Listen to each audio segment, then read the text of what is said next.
Bonjour, qu'on le suive ou qu'on ne le suive pas, nul ne peut contester que le Tour de France est un fleuron de notre patrimoine sportif. Et la petite reine est glorifiée en France dans plusieurs musées, notamment celui du vélo à la Fresnay-sur-Chédoué. Et son fondateur, Yvan Bonduel, va nous expliquer en quoi celui-ci diffère des autres. Yvan Bonduel, bonjour. Alors, en quelques mots, quel est l'historique de ce musée ? Mais si vous voulez, on va être très simple. J'ai commencé ma collection à 13 ans, j'ai aujourd'hui 69 ans. Toute ma vie, j'ai fait des expositions partout en France, jusqu'à il y a 12 ans. Et il y a 12 ans, nous avons créé ce musée du vélo, ici à la Fresnay.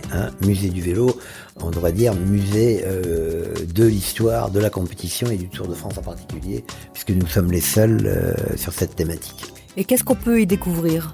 Le musée, comme je viens de vous le dire, si vous voulez, c'est... qu'est-ce qu'on va dire ? On va dire qu'il y a 7 ou 8 très beaux musées en France de vélo. Bon. Mais nous, ici, à la Fresnay-sur-Chédoué, nous sommes le seul musée consacré à la compétition cycliste et au Tour de France.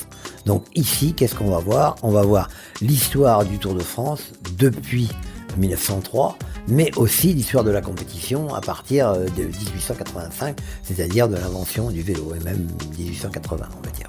Bien sûr, vous présentez des vélos, mais aussi une collection impressionnante de maillots. Oui, bien sûr, nous avons des maillots de champions, c'est évident, depuis 1927 en fait, déjà.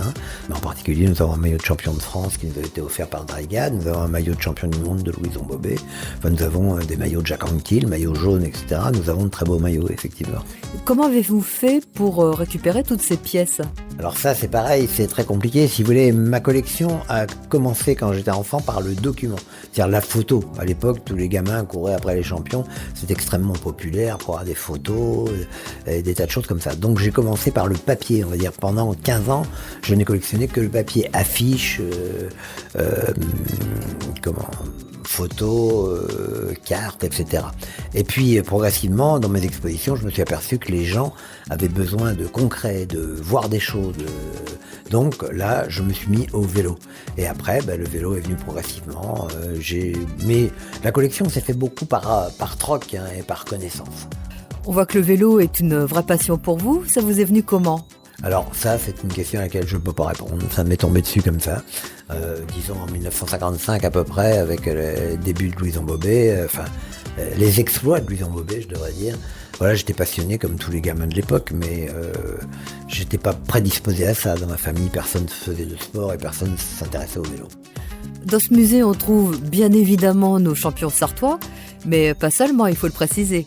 Oui, si vous voulez, le musée va vous raconter l'histoire du Tour de France. Alors évidemment, il n'y a pas que les Sartois, mais il y a beaucoup de maillots, de vélos, de vainqueurs, de grands champions. Et puis nous avons effectivement nos Sartois, heureusement. Donc Laurent Brochard qui est le parrain du musée, Laurence Le Boucher qui est la marraine du musée, et puis Bernard Richard, bien entendu, duquel nous avons 2 vélos et plusieurs maillots.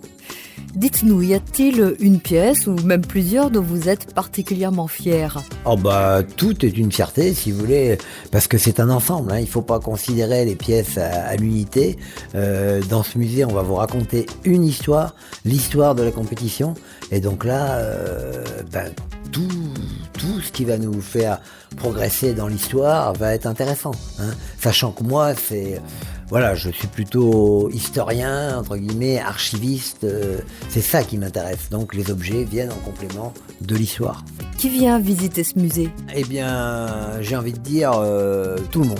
C'est-à-dire qu'a priori, un musée du vélo, on a l'impression que ce sont les amoureux ou les fans de vélo qui vont venir. Effectivement, ils viennent.